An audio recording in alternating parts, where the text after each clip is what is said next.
Hambal nila na kapag nagbisita iglesia kayo sa 7 churches this Holy Week ay matutupad ang isang wish mo. Part na talaga ng family tradition nating mga Pinoy ang magbisita iglesia. Usually ginagawa to every Monday, Thursday or Good Friday. So samahan nyo kami magbiyahe as we visit these beautiful 7 churches dito sa province ng Iloilo this Holy Week. Galing pala kami sa Iloilo City ni Ina. Nag-take out lang kami dyan ng coffee pampagising. Syempre at kailangan yan para di antukin sa biyahe. Dito sa highway before mag-Anilaw, nagkita-kita lang kami ng family members namin na galing pa sa Leon. First stop namin is dito sa Santa Rita de Casia, Paris in Anilao. Mga isang oras din siguro yung biyahe dito from city. Patron saint pala si Santa Rita ng impossible causes, abusive situations, and widows. Tapos na-curious kami kung anong structure na yan. Nag-pray lang kami ng 2 station dyan. Since 7 churches yung pupuntahan namin, 2 stations each churches. Next station naman is dito sa St. John the Baptist Church dito sa Banate. Sikat to for its matibay na construction which was built using local coral, limestone, and rocks. Tas lapit lang din yung view ng dagat dyan. Kita na dito mismo sa church. Third station namin is dito sa Saints Peter and Paul Parish Church in Baratok Viejo. Known ng Taltal Festival dito, which is a Lenten tradition na 50 years na nilang ginagawa this 2026. Live reenactment to ng crucifixion ni Jesus Christ. Fifth station naman is dito sa St. Nicholas of Tolentino Parish dito sa Ahoy. Ang namin ng church dito parang in-extend. Sobrang detailed ng retablo nila or altar background. Yung gold details at carvings, dyan mo makita yung craftsmanship ng mga Ilonggo. Next is dito sa Immaculate Conception Parish dito sa Concepcion. Known ang Concepcion sa mga islands nila, kaya itong church na nagsisilbing heart ng coastal town na to, nahirapan lang kami maghanap ng parking dyan since naka-close yung gate ng church. Next is dito sa St. Vincent Ferrer Parish Church dito sa San Dionisio. Ito na siguro ang may pinakamagandang view sa mga napuntahan namin ng mga church dahil overlooking talaga sa dagat.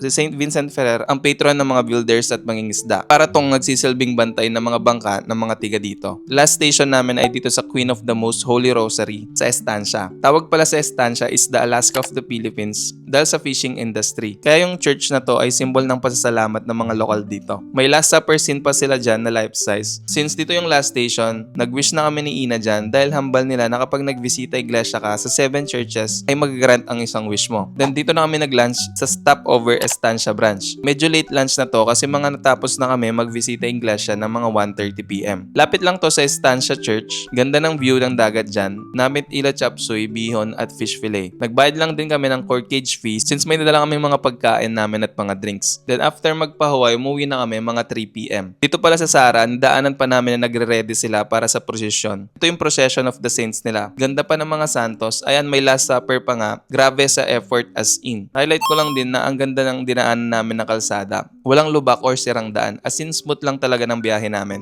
Mga 7 PM, finally nasa Iloilo City na kami. Kahit super kapoy sa biyahe, very worth it talaga na nakavisit kami sa mga churches dito sa Iloilo. Mawawala talaga pagod mo sa makikita mo ng mga view at magagandang churches. Visita Iglesia is not just about visiting churches, it's our panata. At syempre, it's about our faith and devotion to God. Kayo, kumusta ang Holy Week nyo? Comment naman kayo below kung anong ginawa nyo and halong kayo lagi. Bye!